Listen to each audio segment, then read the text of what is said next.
Vanguard Life, the energy perspectives. This is a segment that is focused on examining all the topical issues in all sectors of Nigeria's energy industry. The country is highly blessed with a lot of resources. Unfortunately, we have also been massively importing a lot of products into the country. Our guest today is Victoria Ibezem Ohairi, the Director of Spaces for Change, who will discuss all the issues with us today, especially the outcome of their studies in domestic fuels and the need to subsidize LPG. You are welcome to the program. Thank you for having me. To set the ball rolling, can you tell us briefly how endowed is this country in terms of domestic fuels? Yeah, Nigeria is very well known as an oil exporter. So I think it's been the seventh largest crude oil exporter in the world. And Nigeria also has about the 8th largest natural gas reserves in the world. So having crude oil, having abundance of gas, these two mineral resources alone can make any nation extremely wealthy. Like you started with, you said unfortunately, the reality for us is that more than 50% of the country have limited access to power, to energy supply.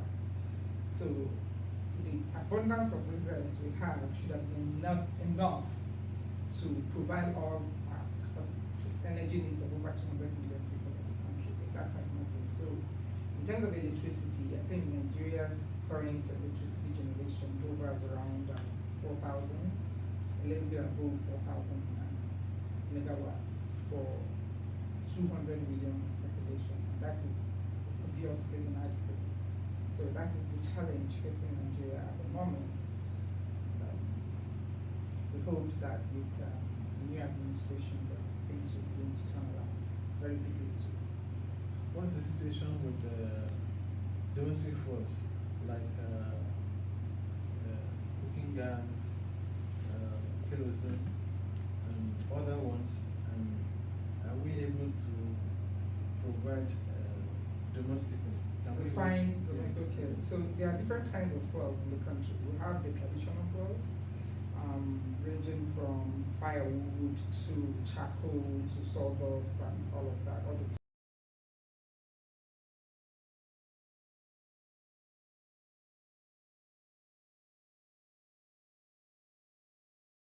So different kinds of fuels, ranging from the traditional fuels to the refined fuels. The traditional fuels consists of firewood, sawdust, charcoal, different kinds of biomass products that are used for domestic purposes. At the same time, we also have refined petroleum products that includes kerosene, petrol, diesel, and most of the refining happens abroad because of problems with local refining.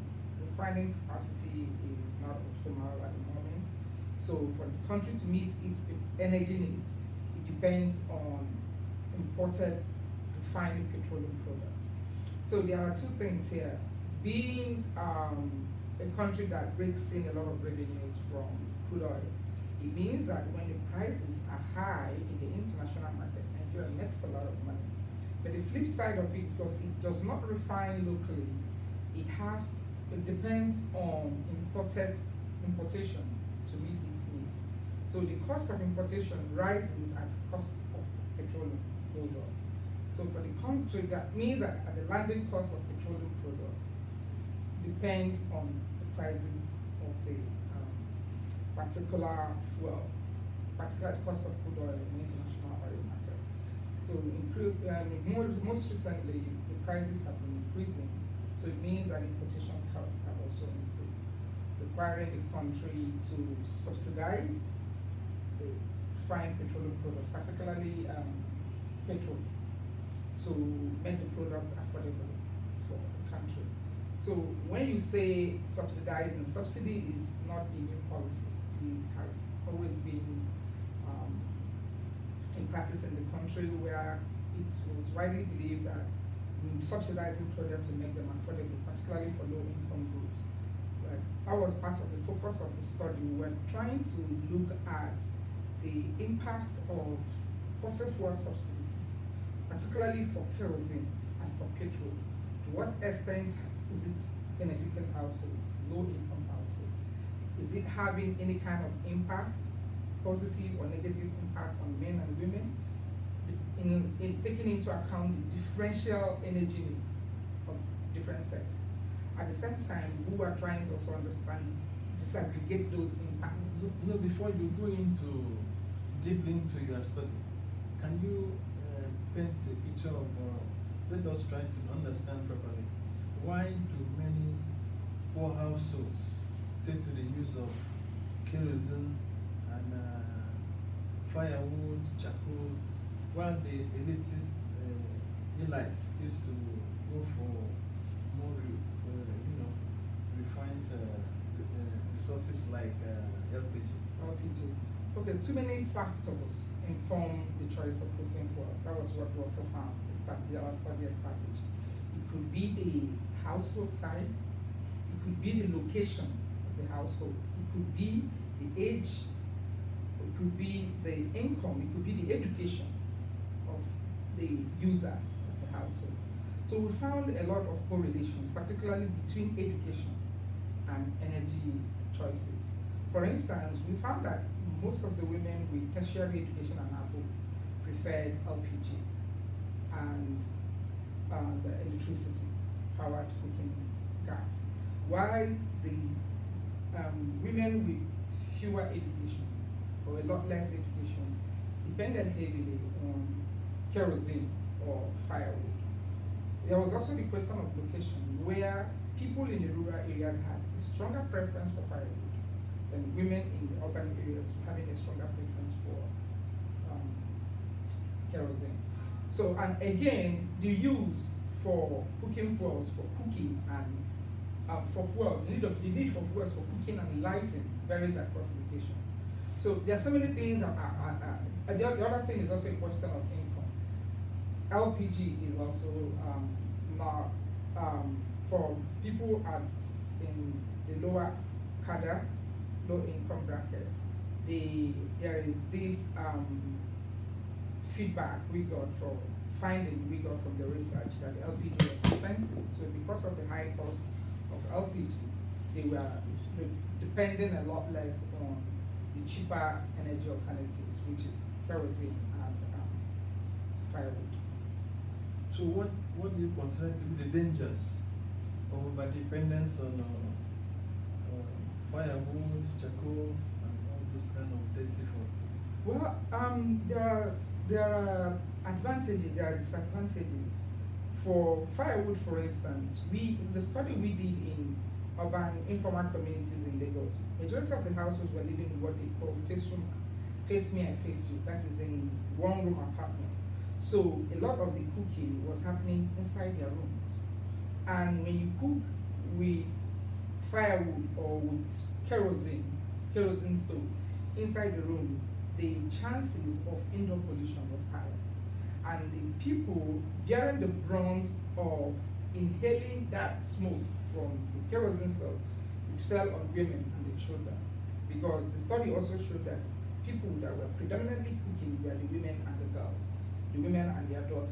So it means that they were the ones predominantly inhaling the smoke generated indoors as a result of cooking in enclosed areas like one room.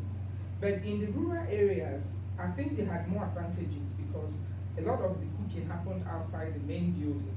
It happened just outside, or a building that was outside the main building.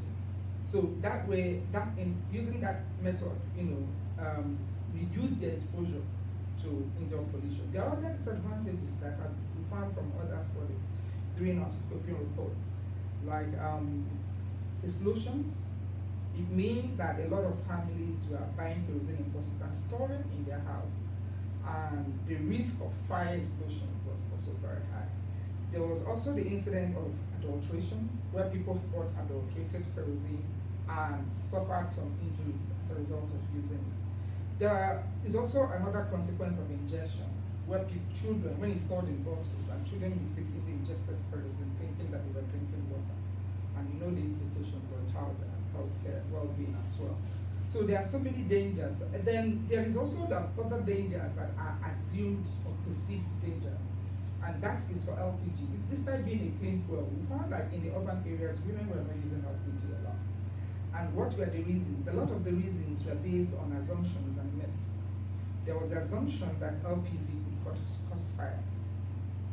It's not just an assumption, it's a well-founded fear, basically, because LPG needed some level of care before you could use it.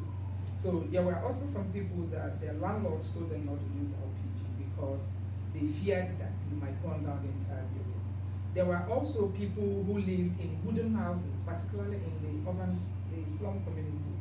So because they were living in wooden houses, they wouldn't use certain kinds of fuel because the tendency for the entire place to catch fire was also very high. So it depends on the kind of, whichever kind of fuel there are, there are upsides and downsides of different kinds of fuels. And of course, other fears that attend the usage.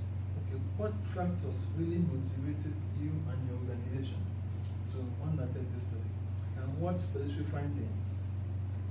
Yeah, if you look at most of energy policies are written or framed in a gender-neutral language, and that feeds on the assumption that energy use is neutral. Energy use is not neutral. That was one thing we're going to establish, because there are historical constructs of gender roles in households in which certain people play certain roles requiring the use of energy in the household. Women, like I mentioned before, women and children were predominantly the ones spending part of their income or the household income on cooking for us. There were also the ones in areas like in the villages where even if they were not spending money on the cooking for it, they were primarily responsible for collection of firewood. And it happened several times a month. That responsibility also fell on women. But a lot of energy policies continue to use the gender-neutral language, which does not take into consideration the differentials in need and consumption, use and consumption patterns. So the essence of our study was to build the evidence that gender-responsive policies can also help improving outcomes for the different sexes. Then there was also the issue of that certain occupations are also gender. For instance, like hairdresser, restaurants were also gender. So if you needed to improve the performance of those sectors, it means that you also have to take into consideration the gender dynamics of those occupations. So the research we have done is to build the evidence that is needed to inform policy, so that as Nigeria is currently reforming its energy subsidy policies, those policies can be developed or framed in a way that really responds to the real needs of people that are within the low income bracket. You have said something about that you have more women engaged on a regular basis in cooking and related duties. But we also have situations where men have also encouraged a lot. Like I know many men have won in competitions, they are chefs, they are better cooks. So are you saying that the men don't play active roles in this kind of engagements? Yeah, men play active roles. So when we say we had higher percentages of women, it didn't mean that there were no men involved in the sector. It means that just that women were in the majority. Playing, and if we did a study and there were 97% of women playing a particular role, the 3% are also in hundreds of thousands. It's a significant number, but where does the weight lie? That is, the general evidence. Where does the weight tilted towards women, being responsible for certain other things, certain pressures, bearing certain pressures. The same thing also across the board. There are other, we try to measure, for instance, who pays for different kinds of fuels. We found out that it depends on fuel type. There were fuels that the men were mainly paying for. There were fuels the women were paying for.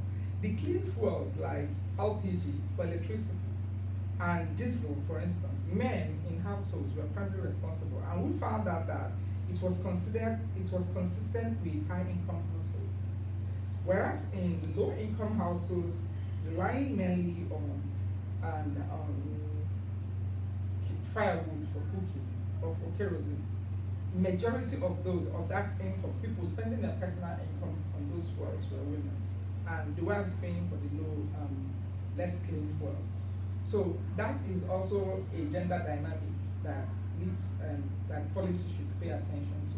There is also another important thing that I needed to add, which was the other pressure of accessibility to fuels.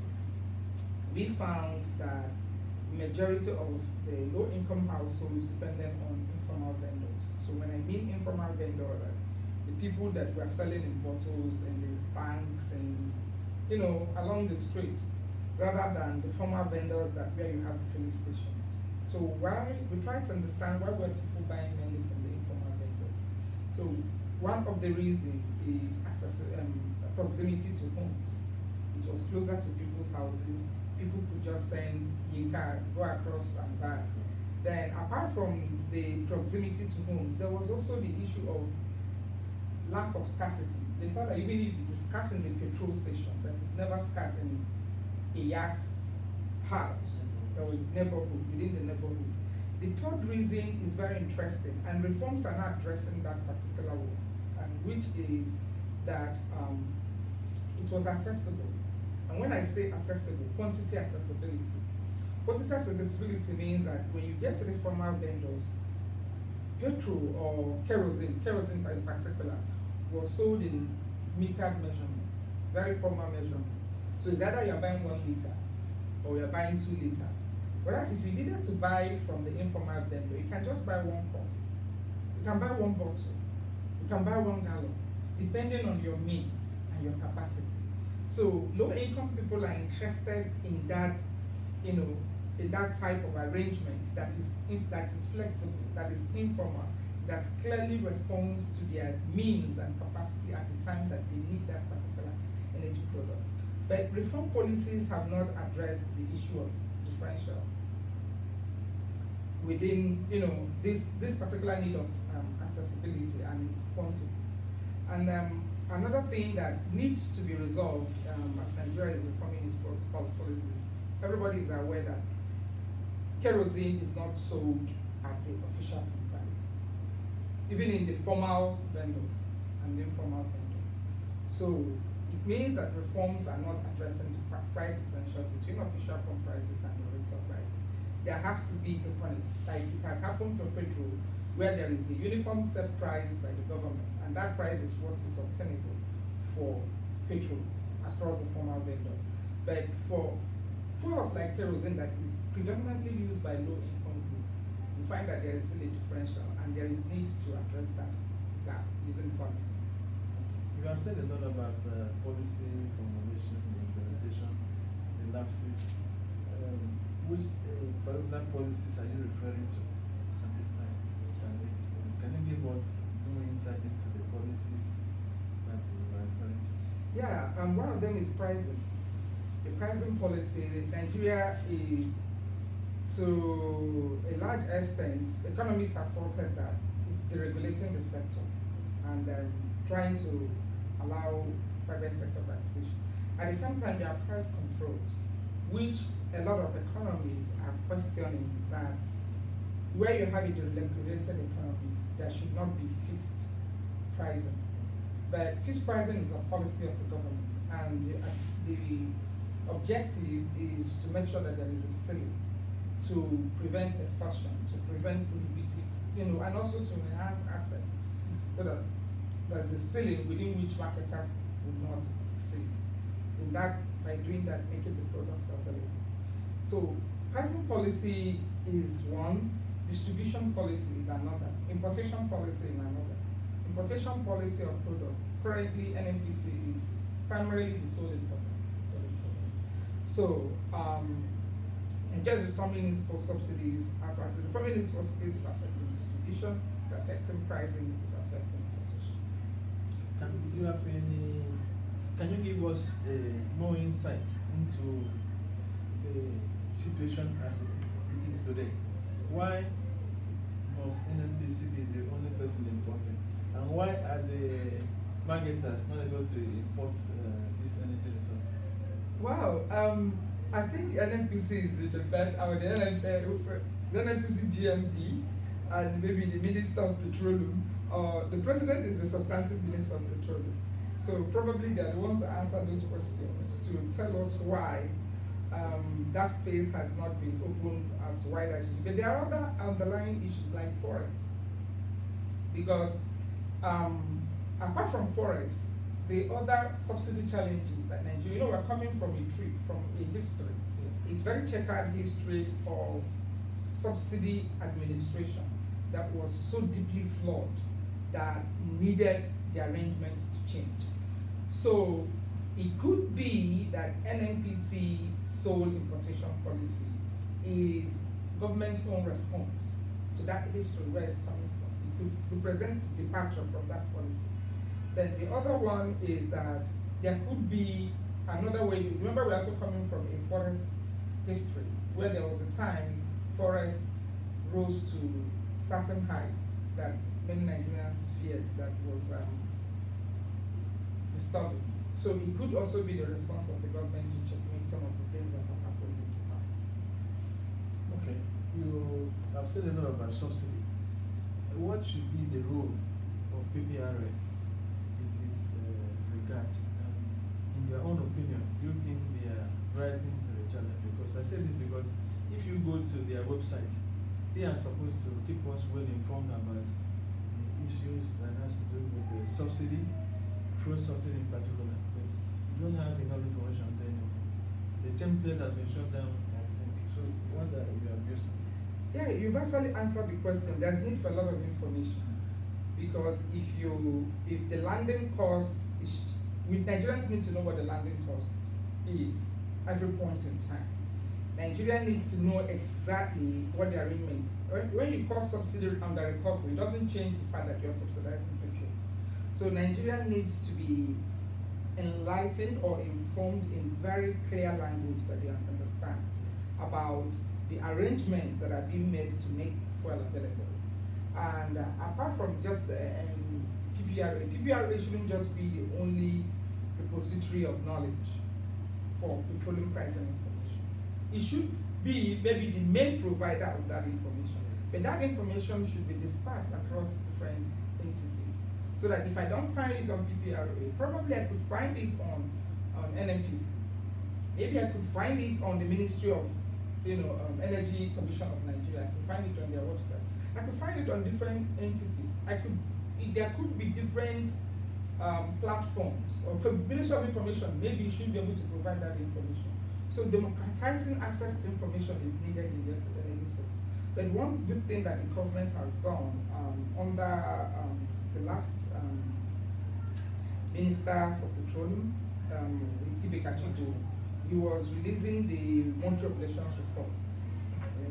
So that was giving some level of insight, but he didn't say anything about pricing and the template.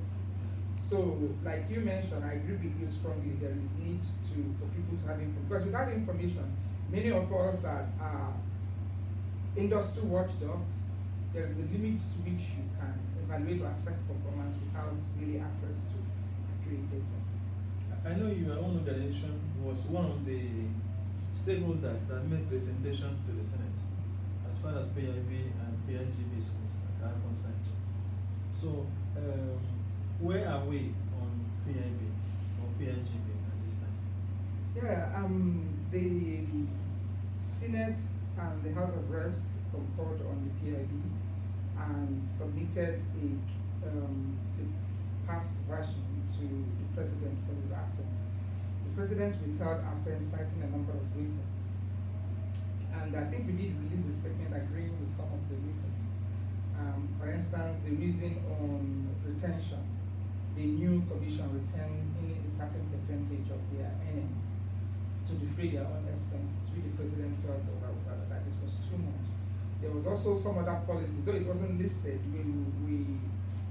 We advocated for the removal of the Petroleum Equalization Fund from the PIGB, and I think that has been addressed. So after the president listed some of his own concerns, the committee, that was the 8th Assembly, they went back and addressed the concerns, the legal reasons raised by the presidency. And the next step is for the president to review the reviews or evaluate the reviews that have been made and probably give assent. So a lot of industry watchers are waiting for what the president is going to do next. But apart from the PIGB, remember that there are other bills. There is the Host Community Development Bill, there is the Fiscal and Administration Bill, and the other one, there were 4 other ones that were also considered by the 8th Assembly. So all of those other bills have not been passed. So there is still a lot of conversation, there's still a lot of expectation for this current assembly to look at those bills and possibly pass them, so that the industry can have like more investment certainty in the Nigerian petroleum industry. Judging on the experiences that we all have from the past, is there any optimism that the current National Assembly will be able to push? Because each one that left always promised we are going to finish pass PIGB, PIB into law before we leave. Even all the past ministers also made the same promises, and yes, nothing happened. So what hope, what do we have to hold on to as hope that the present National Assembly will deliver? And what advice do you have for them? The last assembly did a lot of work. They did a lot of work, and of all the assemblies they took very bold steps, and we hoped that that step, the executive showed, the executive had taken even a commensurate or corresponding level of action. Maybe by now the PhD would have been passed. But I would want you to also understand that a lot of every provision, every section of those laws contain issues that require stringent debate, very robust debate and widespread consultation. For instance, the host community bill has been, the subject of widespread, not just consultation. There are lots of issues that have been raised about that bill, and a lot of debate, a lot of contentious, lots of controversy, a lot of dust has been raised about some of the issues, some of the provisions and institutional arrangement proposed in the bill. So it requires some politicking, some are very political. So it means that the politicians really need to do a lot more. They need to have a more nationalistic outlook. Having a more nationalistic outlook means that when you're considering a bill, it shouldn't be considered as something that is just benefiting a region or benefiting my constituency. It should be looked upon as a national assignment, a national benefit. How can my country, not necessarily my region or my family or my person, how do I benefit? How can my country, and if you can answer those questions, if a bill answers those national questions, I think the spirit should be to let it go. So the political aspect is what is holding down the other legislations that were bundled from the parent PIB legislation. You have really said a lot, but looking at the policy perspective, we have gas policy, petroleum policy, and some other policies. Are these policies enough to be able to enhance domestic fuels and subsidy issues in the country? Or do do we really need more? Is there any areas of the policy, either gas policy or petroleum policy, that needs any adjustments? Yeah, I think what the BIB tried to do is to amalgamate a lot of the different, regimes, addressing different aspects of the industry, whether it's gas, section, upstream, downstream, different issues. But I don't think Nigeria's problem is policy formulation. Nigeria has a lot of policies, particularly very good policies, very sound policies. The problem has been with the implementation of those policies. If we can even implement up to 50% of existing policies, and I think there will be a radical change in the way the country is governed. Okay, let's go back to your study.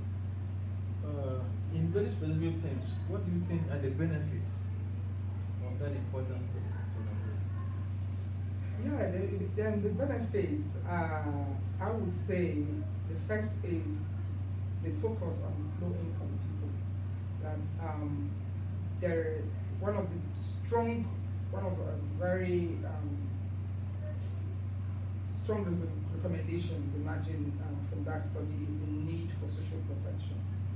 Because most times policies are designed as just vague products that applies to everyone. And the capacities are not the same. Contexts matter and vary, even within the same country. So the contextual realities there's a contextual disparity between urban and rural areas. There's a contextual disparity across regions. What obtains in the West is different from what obtains in the South and what obtains in. There are actually price differentials also across the country. There are distribution challenges affecting different parts of the country. So policies, what we have done is to provide information that addresses those specific issues, which sometimes are blind spots when laws or policies are formulated. For the sake of our viewers, can you give us more insight into the differentials you're talking about? It's in the north, the south, the east, and the west.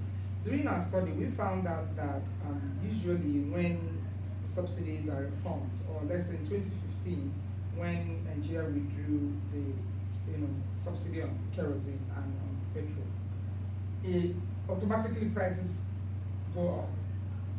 So when prices go up, what happens across regions? We tried to document that. We found that prices sometimes increase, skyrocketed as much as 300%. And in the rural areas, the prices even got higher.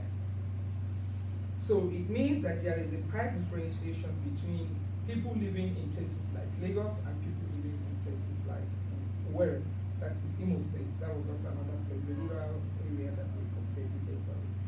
Then there was also the issue of distribution, where in the same country there are scarcity of product in one part of the country and is available in another part of the country.